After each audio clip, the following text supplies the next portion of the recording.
Friends നമസ്കാരം. നമ്മുടെ ഇഷ്ടവിശേഷങ്ങളായ സ്നേഹക്കൊണ്ട് ഒരു അടിപൊളി വിശേഷമായിട്ടാണ് വന്നിരിക്കുന്നത്. അപ്പൊ എല്ലാവർക്കും നല്ലൊരു ദിവസം ആശംസിച്ചുകൊണ്ട് തന്നെ വിശേഷത്തിലേക്ക് പോകാം. അപ്പൊ തുടങ്ങുമ്പോൾ തന്നെ കാണുന്നത് നമ്മുടെ പല്ലവിനെയും സേതുവിനെയാണ്. അപ്പൊ സേതുവിനോട് പല്ലവി ഇങ്ങനെ സംസാരിക്കുകയാണ്. അതെ, നമുക്ക് ഉള്ളപ്പം കണ്ണിന്റെ വില അറിയില്ല എന്ന് പറയുന്നത് പോലെ തന്നെയാ, ഇല്ലാത്തപ്പോഴായിരിക്കും അതിന്റെ വില മനസ്സിലാവുന്നത്. അതുകൊണ്ട് സേതുവേട്ടന് ബന്ധത്തിന്റെ വില ഞാൻ പറയാതെ തന്നെ അറിയാം. എങ്കിലും അത് ഓർമ്മിപ്പിക്കേണ്ടത്, പറയേണ്ടത്, ഈ സമയത്ത് ഞാൻ പറയേണ്ടത് അതൊക്കെ എന്റെ കടമയാണെന്ന് എനിക്ക് തോന്നി. അതുകൊണ്ടാണ് ഞാൻ സേതുവേട്ടനോട് ഈ സംസാരിക്കുന്നത് എന്ന് പല്ലവി ഇങ്ങനെ പറയാണ്. സേതുവേട്ടൻ ഒന്നുകൂടി ചെല്ലണം, അമ്മയെ എന്നൊന്ന് വിളിക്കണം. ആ കണ്ണ് തുറക്കുന്നേ, ഉറപ്പായിട്ട് പൂർണിമാമ കണ്ണ് തുറക്കും. സേതുവേട്ടന്റെ വിളി കേൾക്കാതിരിക്കാനായിട്ട് പൂർണിമാമയ്ക്ക് കഴിയില്ലെന്ന് എനിക്ക് ഉറപ്പുണ്ട് എന്ന് പല്ലവി പറയാണ്. നമ്മൾ കാരണം അത് സംഭവിച്ചു എന്നാണല്ലോ ഋതു പറയണത്. അതുകൊണ്ട് അത് അങ്ങനെയല്ല എന്ന് തെളിയിക്കാൻ പറ്റുന്ന ഒരവസരം കൂടിയായി ഇത്. അതുകൊണ്ട് സേതുവേട്ടൻ ധൈര്യമായിട്ട് ആദ്യമായിട്ട് ആരെയും ബോധിപ്പിക്കാനായിട്ടല്ല, അമ്മയെ തിരിച്ചു വരണം എന്നുള്ളത് മറ്റാരേക്കാളും നമ്മൾ രണ്ടാളും ആഗ്രഹിക്കുന്നുണ്ട്. അതുകൊണ്ട് മാത്രമാണ് ഈ പറയണത് എന്ന് പറഞ്ഞു. അപ്പൊ കുറച്ചു നേരം സേതു ഇങ്ങനെ മിണ്ടാവും നിന്നു. ഒരു കുടുംബം ഉണ്ടാവുമെന്നോ അല്ലെങ്കിൽ സ്വപ്നത്തിൽ പോലും ഒരാഗ്രഹിച്ചിരുന്ന ഒരാളൊന്നും അല്ല പല്ലവി ഞാന്. പക്ഷേങ്കില് ഇപ്പൊ ഇതാണ് കണ്ടോ, ഇപ്പൊ ഓരോ നിമിഷമാണ്, ഇപ്പൊ ഞാൻ ഓരോ നിമിഷവും ആ കുടുംബത്തിന്റെ വില മനസ്സിലാക്കുന്നുണ്ട് എന്ന് പറഞ്ഞു. സത്യത്തിലെ പല്ലവിയെ പോലെ ഒരാള് എന്റെ കൂടെ ഉണ്ടായത് എന്റെ ഭാഗ്യം തന്നെയാണെന്ന് ഞാൻ കരുതുന്നത്. മറ്റൊരാളായിരുന്നു എങ്കിൽ, അല്ലെങ്കിൽ എന്ത് ചെയ്യണം എന്നറിയാതെ പതറി നിൽക്കുന്ന ആ സമയത്ത് ഒരു ഉപദേശം അല്ലെങ്കിൽ ഒരു സ്നേഹത്തോടെ ഒരു വാക്ക്, ഒരു ആശ്വസിപ്പിക്കല്, അത് മതി എല്ലാത്തിനും പകരമായിട്ട്. അത് മതി ഒരു മനുഷ്യന് പിടിച്ചു നിൽക്കാനായിട്ട്. അത് തന്നെയല്ലേ ഏറ്റവും വലിയ കാര്യം. അതിപ്പം എനിക്ക് കൂടെയുണ്ട്. അതിന് കാരണം ദേ പല്ലവിയാണ്, അത് പല്ലവി മാത്രമാണ് എന്നൊക്കെ ഇങ്ങനെ പറഞ്ഞു കേട്ടോ. അപ്പൊ പല്ലവി ഇങ്ങനെ കൂടെ നിന്നിട്ട്, ഞാൻ ചെല്ലാം, അമ്മയെന്ന് ഞാൻ വിളിക്കാം, എന്താണെങ്കിലും അമ്മ കണ്ണു തുറക്കാതിരിക്കില്ല, പല്ലവി അനുസരിക്കാൻ എനിക്കെന്നും ഇഷ്ടമേ ഉള്ളൂ എന്ന് പറഞ്ഞ സേതു നേരെ അങ്ങോട്ടേക്ക് പോവാണ്. അപ്പൊ പല്ലവി ഇതേണ്ട അവിടെ തന്നെ നിൽക്കുകയാണ്. അപ്പോഴാണ് പല്ലവി ആ കൺകൊള്ളർക്ക് ആ കാഴ്ച കാണുന്നത്. പ്രതാപൻ ഡോക്ടറുടെ അടുത്തേക്ക് വരികയാണ് കേട്ടോ. ഡോക്ടറുടെ അടുത്തേക്ക് വന്നു. എന്നിട്ട് അപ്പൊ ഡോക്ടർ ഇറങ്ങി വരികയാണ്. അപ്പൊ പല്ലവി സൈഡിൽ ഇങ്ങനെ മറഞ്ഞാ നിൽക്കുന്നത് കേട്ടോ. പ്രതാപൻ കാണുന്നൊന്നുമില്ല. എങ്ങനെയുണ്ട് ചേച്ചിക്ക്? ആർക്കറിയാം എന്ന് പറഞ്ഞു. ചേച്ചിയെ കാണാൻ വന്നതെന്ന് ഞാൻ മറ്റുള്ളവർ വിചാരിക്കുന്നു. പക്ഷെങ്കില് ഞാൻ ഡോക്ടറെ കാണാനാ വന്നതെന്ന് അവർക്കറിയില്ലല്ലോ. ഡോക്ടറെ അതിനു വേണ്ടി മാത്രമാണോ ഞാൻ വന്നത്? ഡോക്ടർ കാണാൻ വേണ്ടി തന്നെയല്ലേ കൊണ്ടുവന്നിട്ടില്ലേ? ഉണ്ട്, പറഞ്ഞ തുക മുഴുവനുണ്ട് എന്ന് പറഞ്ഞ ഇത് അരയിന്നെടുത്ത് നേരെ ഡോക്ടറുടെ കയ്യിലേക്ക് കൊടുക്കുകയാണ് കേട്ടോ. അപ്പൊ ഡോക്ടർ അത് വാങ്ങിയിട്ട് ദാ എന്ന് പറഞ്ഞു. അപ്പൊ പല്ലവിക്ക് സംശയം, ഇതെന്തിനാ ഡോക്ടർക്ക് പൈസ കൊണ്ട് കൊടുക്കുന്നത്? അതെ, മുഴുവനുണ്ടല്ലോ അല്ലേ? ഉറപ്പായിട്ടും മുഴുവനുണ്ട്, ഒരു സംശയം വേണ്ട. കള്ളനോട്ടൊന്നും അല്ലല്ലോ അല്ലേ എന്റെ പൊന്നു ഡോക്ടറെ? ഞാൻ അങ്ങനെ ചെയ്യോ? എന്റെ ഭാവിയുടെ വിലയായത്. അതുകൊണ്ട് ഒരിക്കലും ഞാൻ അങ്ങനെ ചെയ്യില്ല. പിന്നെ അതെനിക്കറിയാം. പിന്നെ നോക്ക്, അതെ എന്നാ ശരി ആയിക്കോട്ടെ, കാണാം എന്ന് പറഞ്ഞു. അപ്പൊ ഈ സമയത്ത് പല്ലവി അവിടെ നിന്ന് പോയി. അപ്പൊ വേഗം തന്നെ ഡോക്ടർ, ദേ ഒരു കാരണവശാലും ഈ ഒരു രഹസ്യം പുറത്തു പോവരുത്. ഇല്ലെന്നേ ഞാനല്ലേ പറയണത്, ആരും ഒന്നും അറിയാൻ പോകുന്നില്ല. ഇനി CBI വന്നാൽ പോലും താൻ സേഫ് ആയിരിക്കും. എന്താ അതുപോലെ എന്ന് ചോദിച്ചു. അപ്പൊ പ്രതാപൻ അതിന്റെ സന്തോഷത്തില് ഇങ്ങനെ നിൽക്കുകയാണ്. ഇപ്പൊ പറഞ്ഞതെല്ലാം സാധിച്ചല്ലോ എന്നോർത്ത് ഇതേ പൂർണിമാമയുടെ അടുത്തേക്ക് എത്തിയിരിക്കുകയാണ്. അപ്പൊ ആളകത്തേക്ക് കയറി വന്നു. പൂർണിമാമയുടെ കണ്ടു. എന്നിട്ട് പൂർണിമാമയുടെ കയ്യിലൊക്കെ ഒന്ന് കയറി പിടിച്ചു. എന്നിട്ട് ആള് ഭയങ്കര സങ്കടത്തിലാട്ടോ പൂർണിമാമയുടെ ഈ അവസ്ഥ കണ്ടിട്ട്. എന്നിട്ട് അമ്മേ ഇത് സേതുവാ വന്നിരിക്കുന്നത്, അമ്മ കണ്ണു തുറക്കമ്മേ, അമ്മയുടെ മോനാ വന്നിരിക്കുന്നത് എന്നൊക്കെ ഇങ്ങനെ പറഞ്ഞു. അപ്പൊ വേഗം തന്നെ പൂർണിമാമ പതുക്കെ അങ്ങ് കണ്ണു തുറന്ന് സേതുവിനെ നോക്കുകയാണ്. അപ്പൊ എന്തോ ഇങ്ങനെ പറയാൻ ശ്രമിച്ചപ്പോഴത്തേനും സിസ്റ്ററോട് ചോദിച്ചു, സിസ്റ്റർ ഈ മാസ്ക് ഒന്ന് മാറ്റുമോ എന്ന് ചോദിച്ചപ്പോ അവർ വന്നു. ആ മാസ്ക് പതുക്കെ പൂർണിമാമയുടെ ഇതിൽ നിന്ന് എടുത്തു മാറ്റി കേട്ടോ. അതെ, എന്തി എല്ലാരും എന്ന് ചോദിച്ചപ്പം എല്ലാരും ഇവിടെ ഉണ്ട്, അമ്മയെ കാത്തിരിക്കുക എല്ലാവരും. എനിക്ക് എന്താ പറ്റിയത് മോനെ എന്ന് ചോദിച്ചു. അമ്മ ഇപ്പൊ തൽക്കാലം ഒന്നും സംസാരിക്കണ്ട, അമ്മയ്ക്ക് വയ്യല്ലോ, അതൊക്കെ മാറട്ടെ. ഡോക്ടർ എന്ത് പറഞ്ഞു? നല്ല റെസ്റ്റ് വേണം എന്ന് പറഞ്ഞു. പിന്നെ എപ്പോഴും മനസ്സ് നല്ല സന്തോഷമായിട്ടിരിക്കണം എന്നും പറഞ്ഞിട്ടുണ്ട്. അതിന് സാധിക്കുമോ എന്ന് ചോദിച്ചു. സാധിക്കും, ഞങ്ങളെല്ലാരും ഇവിടെ ഇല്ലേ, പിന്നെ അമ്മ എന്തിനാ ടെൻഷൻ അടിക്കുന്നത് എന്ന് ചോദിച്ചു. അതിന്റെ ഒന്നും ആവശ്യമില്ലാന്നേ, ധൈര്യമായിട്ടിരിക്കുക. പല്ലവി എവിടെ? അവളെല്ലാം അവളില്ലേ പുറത്ത്? ഉണ്ട്, അവള് പുറത്തുണ്ട് എന്ന് പറഞ്ഞു. പാവം അവള്, നല്ലവളവള്. അതുകൊണ്ട് നീ ഒരു കാര്യം ചെയ്യണം, ഒരിക്കലും ശരിക്കും പറഞ്ഞാൽ കൈ വിട്ട് കളയല്ല കേട്ടോ, അവളെ നീ ഉപേക്ഷിച്ച് കളയരുത്. ഇല്ലമ്മേ, ഞാൻ ഒരിക്കലും ഉപേക്ഷിച്ച് കളയില്ല എന്ന് സേതു നമ്മുടെ പൂർണിമാമ്മയ്ക്ക് വാക്ക് കൊടുക്കാണ് കേട്ടോ. അങ്ങനെയാ. പിന്നെ അതെ, അധികം സംസാരിപ്പിക്കണ്ട എന്ന് സിസ്റ്റർ ഇങ്ങനെ പറഞ്ഞു. എന്നാ അമ്മ റെസ്റ്റ് ചെയ്തോട്ടോ, ഞാൻ പുറത്ത് കാണും എന്ന് പറഞ്ഞാൽ സേതു പോവാനായിട്ട് തുടങ്ങിയപ്പോൾ സേതുവിന്റെ കയ്യിൽ വീണ്ടും ഒന്ന് ഇറുക്കി പിടിച്ചു. എന്താമ്മേ, എന്താ എന്ന് ചോദിച്ചു. നിന്നോട് ഞാൻ ഒരു കാര്യം പറഞ്ഞാൽ അനുസരിക്കുമോ എന്ന് ചോദിച്ചു. അനുസരിക്കാം എന്ന് പറഞ്ഞു. എങ്കിലേ ഇനി ഒരപേക്ഷയാണ്, അത് അനുസരിക്കണം കേട്ടോ. ഇനി മുതല് നീ പൂർണിമാമ എന്നുള്ള വിളി അത് വേണ്ട, അമ്മ അത് മതി. അതാവുമ്പോ എനിക്ക് കൂടുതൽ എന്താ പറയുക, എന്നോട് ഒത്തിരി ചേർന്ന് നിൽക്കുന്നത് പോലെ തോന്നുക. അത് മതി എന്ന് പറഞ്ഞു. ശരിയമ്മേ, എന്റെ സന്തോഷം നിങ്ങളൊക്കെയാ. നിങ്ങളെല്ലാവരും ഒന്ന് നന്നായിട്ടിരിക്കണം, അത്ര മാത്രമേ ഉള്ളൂ. എങ്കിലേ എനിക്ക് സമാധാനം കിട്ടുള്ളൂ. അമ്മ സമാധാനമായിട്ട് കിടന്നോ മതി എന്ന് സിസ്റ്റർ വന്ന് ഇങ്ങനെ പറയാണ്. സംസാരിച്ചത് ഇനി സംസാരിക്കരുത് കേട്ടോ. അമ്മ വിഷമിക്കണ്ട, ഞാൻ പുറത്ത് തന്നെയുണ്ട്, എന്താവശ്യം ഉണ്ടെങ്കിൽ വിളിച്ചാൽ മതി എന്ന് പറഞ്ഞ് സേതു നേരെ പുറത്തേക്ക് ഇറങ്ങി അങ്ങ് പോയി. അപ്പൊ പിന്നെ ഭയങ്കര സന്തോഷമായി. അപ്പൊ സിസ്റ്ററോട് ഇങ്ങനെ പറയാണ് പൂർണിമാമ, ഇത് ആരാണെന്നറിയോ? ഇത് എന്റെ മോനാ സേതു എന്ന് ഇങ്ങനെ സിസ്റ്ററോട് പറയുന്നത് കേട്ടിട്ടാണ് സേതു പുറത്തേക്ക് ഇറങ്ങി ചെല്ലണത്. പല്ലവി നാളെ കോളേജിൽ വരില്ല എന്നുള്ള കാര്യം വേഗം തന്നെ കോളേജിലെ ഓരോ അധികൃതരോട് വിളിച്ചിങ്ങനെ സംസാരിച്ചുകൊണ്ടിരിക്കുകയാണ് കേട്ടോ. അതെ, സേതുവേട്ടൻ്റെ അമ്മയാ, അതെ BP ഷൂട്ടപ്പ് ആയതാ, ഓക്കെ ഹോസ്പിറ്റലാ, അത് പറയാനാ നേരത്തെ വിളിച്ചത് എന്ന് പറഞ്ഞു. ഈ സമയത്താണ് സേതു അങ്ങോട്ടേക്ക് ഇറങ്ങി വരുന്നത്. പല്ലവി ഫോണൊക്കെ വിളിച്ചു കഴിഞ്ഞ് അങ്ങോട്ടേക്ക് തിരിഞ്ഞു നോക്കുമ്പോൾ സേതു അവിടെ നിൽക്കുകയാണ്. ആള് ഭയങ്കര സന്തോഷത്തിലാട്ടോ, ഭയങ്കര ഹാപ്പി ആയിട്ടാണ് നിൽക്കുന്നത്. അപ്പൊ വേഗം തന്നെ പല്ലവി ചെന്നു. അമ്മയെ കണ്ടോ എന്നിങ്ങനെ ചോദിച്ചു. അമ്മ കണ്ണു തുറന്നു, ഞാൻ അമ്മേന്ന് വിളിച്ചു എന്നൊക്കെ പറഞ്ഞു. ആണോ? എത്ര പറഞ്ഞാലും പല്ലവിയോട് എത്ര നന്ദി പറഞ്ഞാലും മതിയാവില്ല. ഇതിനൊക്കെ തന്നോട് എങ്ങനെയാണോ നന്ദി പറയുക എന്ന് ചോദിക്കാണ്.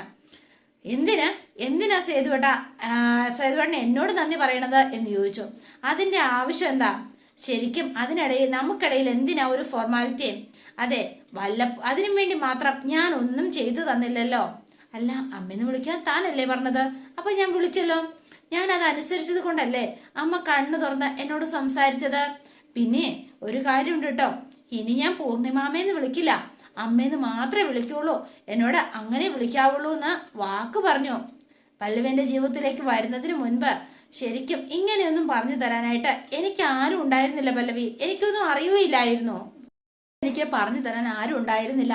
പക്ഷെ ഇപ്പൊ അതൊരാളുള്ളത് കടപ്പാട് തന്നെയല്ലേ. സേതുവേട്ടന് എനിക്ക് ചെയ്ത ഉപകാരങ്ങൾ വെച്ച് നോക്കുമ്പോൾ ഇതൊന്നും ഒരു എന്താ പറയാ കടപ്പാടായിട്ട് വെക്കേണ്ട കാര്യമില്ല. സേതുവേട്ടൻ ഒന്ന് ചിന്തിച്ചു നോക്കുക. സേതുവേട്ടന്റെ സ്ഥാനത്ത് മറ്റൊരാളായിരുന്നെങ്കിൽ എന്തായിരുന്നു എന്റെ അവസ്ഥ? എന്റെ ജീവിതം ഒരിക്കലും ഈ അവസ്ഥയിലേക്ക് എത്തില്ലായിരുന്നു എന്ന് എനിക്ക് ഉറപ്പുണ്ട്. സേതുവേട്ട എന്നെ സംരക്ഷിച്ചോ, എന്നെ രക്ഷിച്ചോ, താമസിക്കാൻ ഒരിടം തന്നു, അതും സ്വന്തം വീട്ടിൽ തന്നെ എന്നെ താമസിപ്പിച്ചോ. ആര് ചെയ്യും ഇന്നത്തെ കാലത്ത് ഇങ്ങനെയൊക്കെ? ആരും ചെയ്യില്ല സേതുവേട്ട എന്നൊക്കെ ഇങ്ങനെ പറയണ. ശരിക്കും പറഞ്ഞാല് കടപ്പാടും നന്ദിയൊക്കെ ഞാൻ അങ്ങോട്ടല്ലേ കാണിക്കേണ്ടത്. എത്ര കാണിച്ചാലും തീരുന്ന കാര്യമല്ല അത് എന്ന് പറഞ്ഞു. അപ്പൊ വേഗം തന്നെ പൂർണിമാമ എന്നെ ഇനി ഞാൻ വിളിക്കുന്നതൊക്കെ ഞാൻ പറഞ്ഞില്ലേ, ശരിക്കും അമ്മ പറയുന്നതൊക്കെ അനുസരിക്കണം എന്നൊക്കെ പറഞ്ഞു. അത് സേതുവേട്ടന്റെ ജീവിതത്തില് നന്മ മാത്രമേ വരുത്തുള്ളൂ. പിന്നെ എന്നോട് ഒരു കാര്യം പറഞ്ഞു. മറ്റൊന്നെന്നറിയോ? പല്ലവിയെ കുറിച്ചാ ചോദിച്ചത്. എന്നെ കുറിച്ചോ? എന്ത് ചോദിച്ചു എന്ന് ചോദിച്ചു. പല്ലവിയെ എപ്പോഴും കൂടെ കൂട്ടണം, അവള് നല്ല കുട്ടിയാ, അവളെ ഒഴിവാക്കരുത് എന്നൊക്കെ പറഞ്ഞു. എന്നിട്ട് എന്തു പറഞ്ഞു സേതുവേട്ടൻ? ഞാന് സമ്മതിച്ചു, ഞാൻ ഒരിക്കലും ഒഴിവാക്കില്ല എന്ന് പറഞ്ഞു. എനിക്കങ്ങനെ ഒഴിവാക്കാൻ കഴിയില്ലല്ലോ. അങ്ങനെയൊന്നും ഉറപ്പ് പറയാൻ പറ്റില്ല എന്റെ സേതുവേട്ട. ജീവിതം എന്ന് പറയുന്നതുണ്ടല്ലോ ഒരു ഞാണമ്മേക്കലി പോലെയാണ് എന്നുള്ളതാ സത്യം.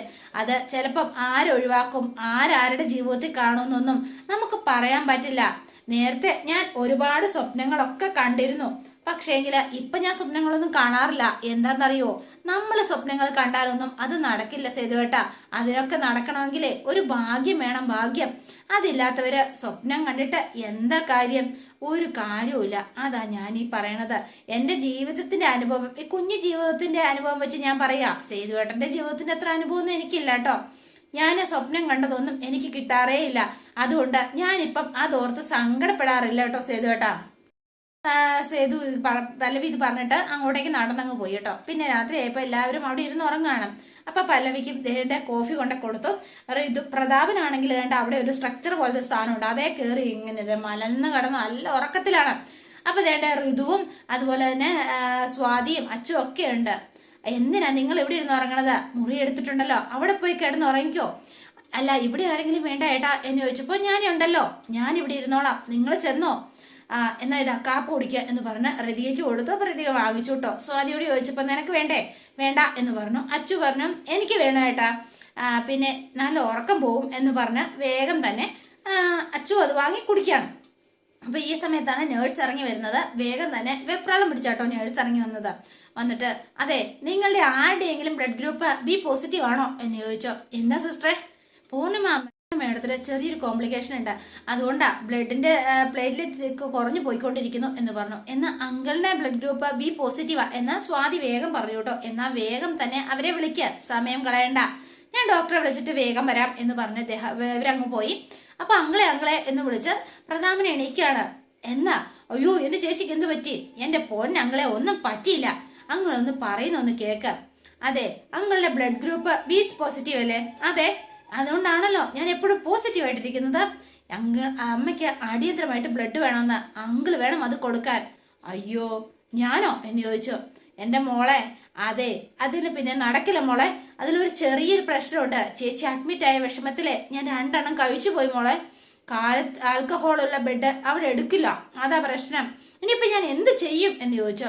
വിഷമിക്കണ്ട, ഞാൻ എന്തായാലും അറേഞ്ച് ചെയ്യാം എന്ന് പറഞ്ഞു സേതു. അപ്പൊ വേഗം സ്വാതി ചോദിക്കുക, ഈ പാതിരാത്രി എവിടെ ചെന്ന് അന്വേഷിക്കാനാ? സെയിം ഗ്രൂപ്പ് തന്നെ വേണ്ടേ?